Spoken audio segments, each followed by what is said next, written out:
what it's like to own an FJ Cruiser. Oh man, I'm not so sure I want to share this.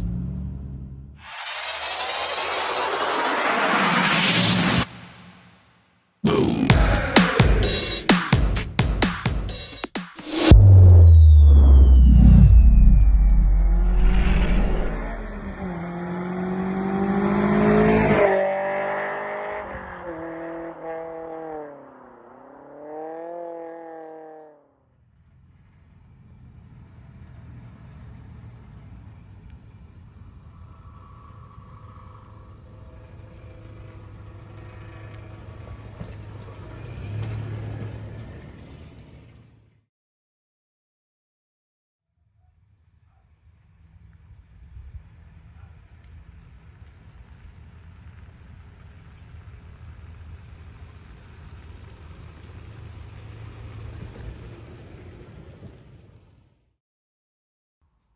"13 years.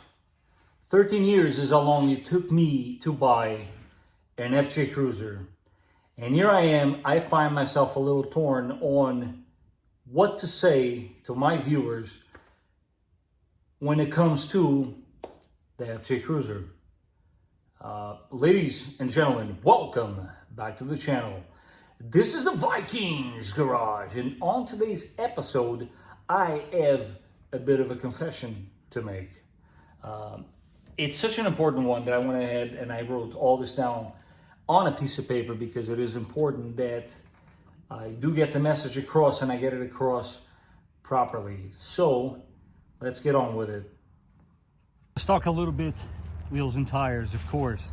We'll start in this back one here, make things a lot easier to comprehend in many ways, guys. I went with this tire because everybody swears up and down about these BF Goodriches, but what they do swear is on the KO2s. It turns out KO2 no more. KO3 is the way to go now.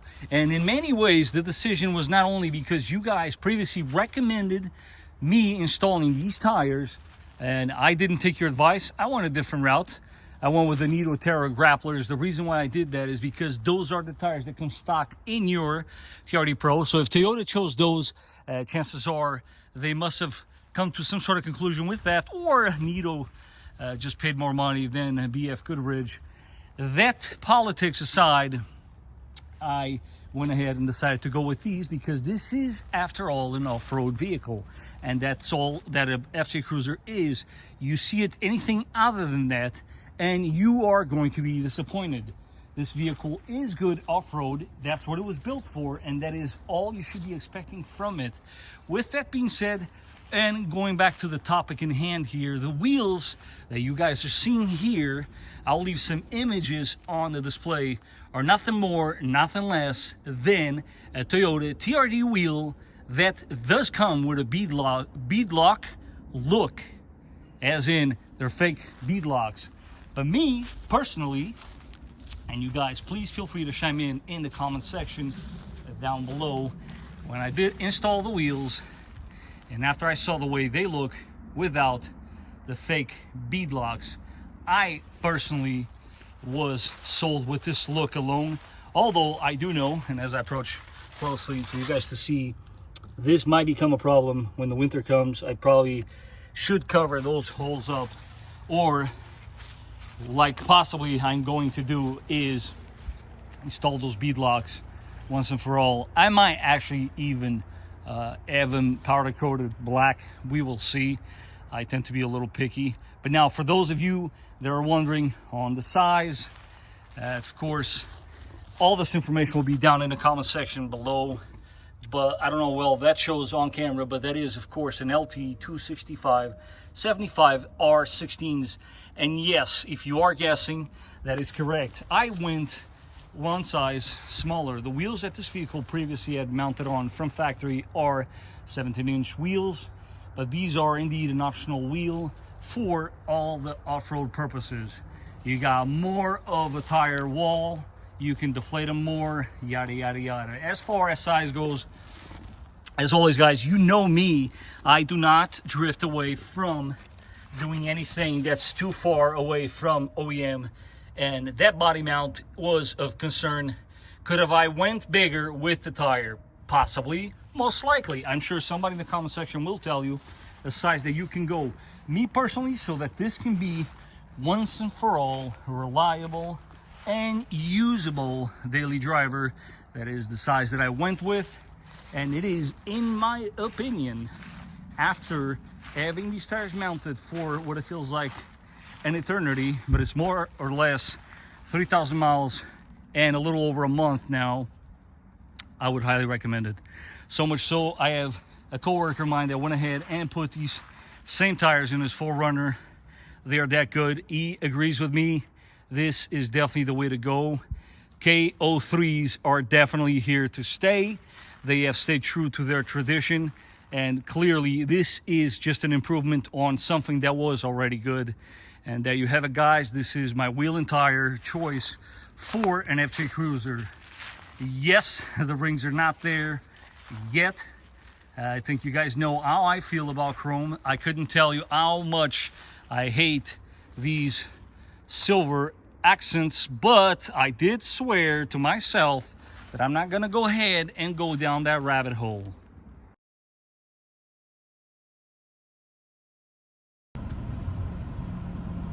What it's like to own an FJ Cruiser. Oh man, I'm not so sure I want to share this. If you're looking for an off-roader, a true off-roader that is somewhat reliable, then the FJ Cruiser is the vehicle for you. But if you are looking for a daily driver that you want to occasionally go off-roading with, then I'm the perfect person to tell you that the FJ Cruiser is absolutely not the vehicle for you. I actually know what the vehicle is that you can daily drive and off-road in the weekends, but you're gonna have to stay tuned until the end of the video, and I will tell you what that actually is. And as for disclosure, so that those of you that don't know who I am are aware of the reasons for my opinions, because that's ultimately what they are. I am an automotive technician. I've been working with Toyota and in these very platforms that we are speaking of today for the past 13 years. I've owned this one for only 6 months because, and you will see towards the end of the video with my conclusion, it has always been a bucket list vehicle that I knew I had to own. With that being said, other than the fact that I've been working on them for 13 years, I have now racked up close to 8,000 miles in 6 months, and that is where all of this is being based on. We are currently traveling in a very uneven road, and of course I want to bring you guys along so that you can see, and you can also be sitting in the driver's seat and see what the suspension does on an FJ. Now, as far as some of the flaws with the FJ, I am going to try to not focus too much on the ones that I've mentioned previously, although I will sprinkle them here and there. But these are indeed some of the things you should look out for if you are indeed in the market to buy an FJ Cruiser, or if you're watching this video and you happen to own an FJ Cruiser. These are some things you should probably take note of, because these are indeed failure points. And this, my friends, might actually be one of the best points made out there in the internet, because I have not yet seen anybody make this point across. I personally have pointed this out in the past, but again, did not own an FJ Cruiser in the past. So I hope all of you are on board and agree with me that more or less that is roughly an accurate space in between two cars in a regular parking lot. Are we all in agreement? Once we did get that out of the way, just for exemplification here, angles are going to be tough, but I think, you guys follow me through on this, you can't even swing the door open completely. I've experienced that constantly when I am taking this place to public places, and this is exactly what happens. Now I know Not everybody's actually utilizing the back seat of your FJ Cruiser like I am, but if you pay close attention, I am currently trapped in this spot right here. Not to mention, because these doors are so massive, you cannot swing them open all the way. And what you find yourself doing is keeping an eye on this door, and then this one open. You're trapped. Now, how do you get out of here? Everybody has to move in this direction. It is a little awkward. And once you do move in this direction, you have to close this door first, because this is where the anchor for the front door is. And you have now escaped your own parking lot debacle. But yes, this is one of the most annoying parts of owning this vehicle, in my personal opinion.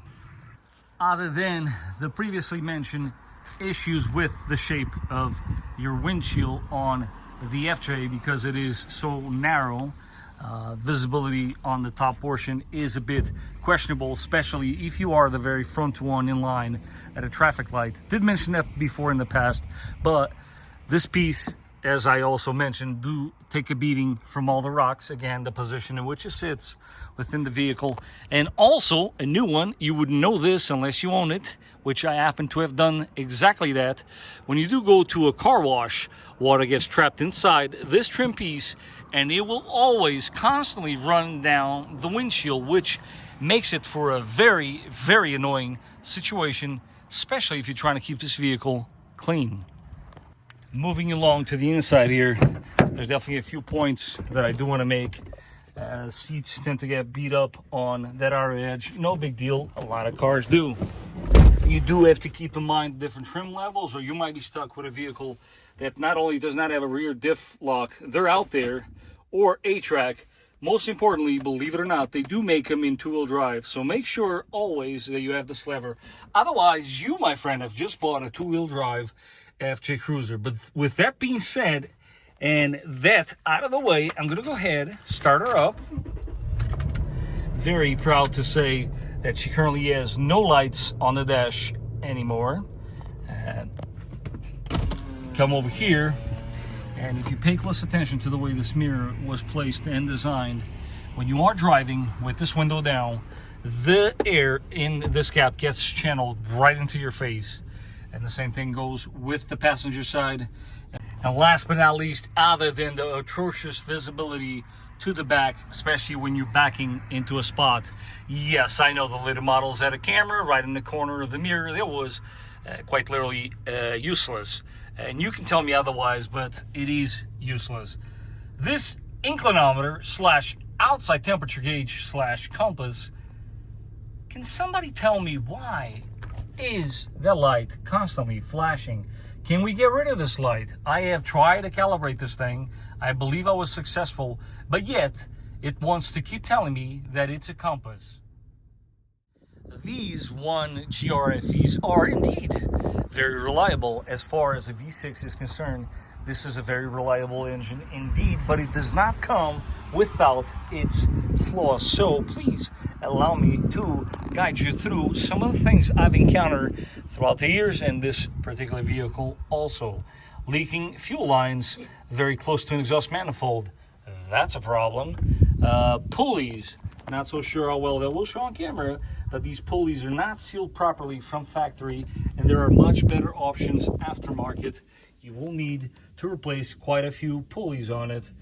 Not to mention, I've seen this mostly on FJ Cruisers. This one is no exception. That alternator is no longer the original one. It has been replaced. Yes, I know, these filters are no good. I had a couple of them I had to get rid of. It will come out eventually. And they are notorious for leaking on the timing cover. Can you take a wild guess what's actually going on with this one? Do you see it? Yes, it's leaking right there near the power steering pump. And that would require me to remove the entire timing cover to reseal it. And it is a very, very big job. Otherwise, they're technically not that bad of a vehicle. This particular one, once we're talking about the power steering, I'm not entirely sure why, but the previous owner did go ahead and replace said power steering. So the power steering on this vehicle is no longer the original OEM one. We are about to enter one of my favorite spots, throw it into four-wheel drive, and we will give you guys an inside and most importantly outside view of the spectacle, because after all, this is where these FJs shine, and this is why you should indeed own one of these. Ain't no station wagon out there gonna go over this little guy. There we go. Took her like a champ. We'll go this way. Oh, look at all the branches. Ooh, it might scratch the paint job. I am so concerned. There we go. No biggie. Even the guys with the Venzas think they can go up that one, and clearly, pretty sure they wouldn't. So hopefully, I have made my point. Please excuse me while I engage the fun lever as I go down this overpass. Is the FJ Cruiser a good daily driver? For me, absolutely not. There is so many other vehicles out there that fit the category of a daily driver way better than this one does. Yes, I know that some of you are daily driving it. More power to you. I personally am going to stop doing that for all of the reasons that I mentioned in this video.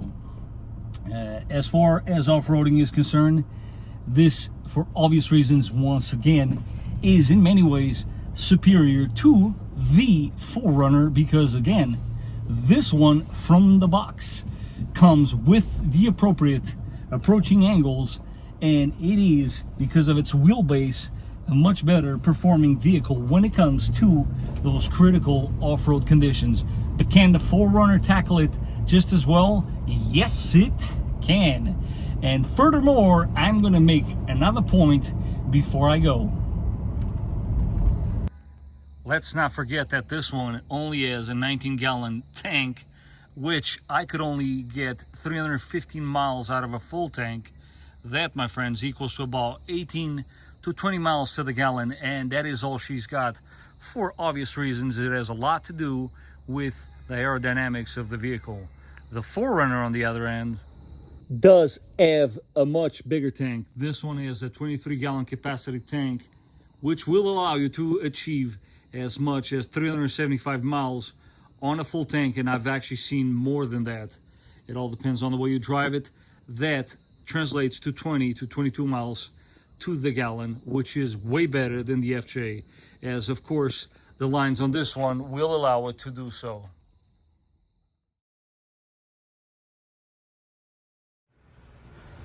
You guys remember all that noise from the exhaust? Well, take a wild guess where it's coming from. It wouldn't be from your typical, exhaust shield. I'm sure all of you FJ Cruiser guys out there know what I'm referring to. And no, there's no clamps loose on this particular side of the pipe either. Shields are gone on this area. Wow, this shield is attached too. What could it be? Well, there's one clue already there. Somebody got really freaking creative here. I mean, talk about, come on. You couldn't find screws that fit this exhaust. I bet you there's no gasket in that either. Let's check it out. So we went from this,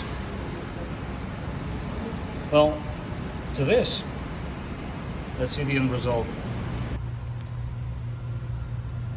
Considering that we're dealing with an aftermarket pipe here, I think I did a pretty good job, or at least a little better than the last guy. What do you guys think? So what I was previously saying is that, believe it or not, I have been on and off. It wasn't always on situation, but on and off, I've always been searching in the market. I've several times went to look at FJ Cruisers and always ended up not buying them. And the main reason, it's usually the same. It's rust in the frame, rust in the undercarriage, which mine actually happens to have an issue. I will show you guys right here, right now with these images, what it looked like before and what it looks like now, because I did, of course, have it repaired by a shop that does repairs on frames. But what most of you don't know is that the 4Runner was obviously not a first option. I was out there looking for an FJ Cruiser, and there was certain idiosyncrasies about the FJ Cruiser that just would not allow me to commit to it. And after some search, I decided the 4Runner was the logical and smart choice at the time. But for reasons still very much irrelevant today, the 4Runner was the logical and smart choice at the time. This is a decision that till this day, I'm glad I made. At this point, you're probably saying to yourself, doesn't he like the FJ Cruiser? Well, that couldn't be further from the truth, actually, guys. The FJ Cruiser to me is and always will be that timeless tribute album that Toyota once released to pay homage to the one of the greatest off-roaders of all time. And in case you've just joined the off-road community, we are indeed talking about the FJ40 Land Cruiser. Guys, so yes, although I appreciate its looks and purpose-built abilities, the FJ Cruiser is not only impractical, but also not very fuel efficient for daily use, as I very much stated on one of my very first ever videos on YouTube. Yet again, here I am now as an owner, not completely happy about this metal, because we create these relationships with these machines, but at the end of the day, there's a reason for it. They do have a bit of personality, and that is what you could expect from an FJ Cruiser. There's personality in it, and I think that's one of the things that attracts me the most to the FJ Cruiser platform. It has character, has history, lots of history, and it is, once again, just like that GR Corolla, it was a product that under today's day and age would have never happened if it wasn't for a few strong, opinionated, and people in charge that said, no, we are building this. People want this, we're going to build it, and they built it, and I am glad they did. But now that I own one, man, this is a hard video to shoot. So, if you take it for what it is, the FJ Cruiser is one raw and simple off-roader that is guaranteed 100% to climb in value. And that, my friends, is simply brilliant. And if you are indeed looking for a classic and a basic car that will perform as it should off-road, the FJ Cruiser is the vehicle for you. If you are looking to get an off-roader that you can also daily drive, it so happens that I also know what that vehicle is, but you are going to have to stay tuned to find out. To me, the choice I've made 10 years ago was the right one, and I do know that now with certainty after owning an FJ Cruiser. And before I do let you guys go, I am, of course, hoping that you can appreciate my honesty.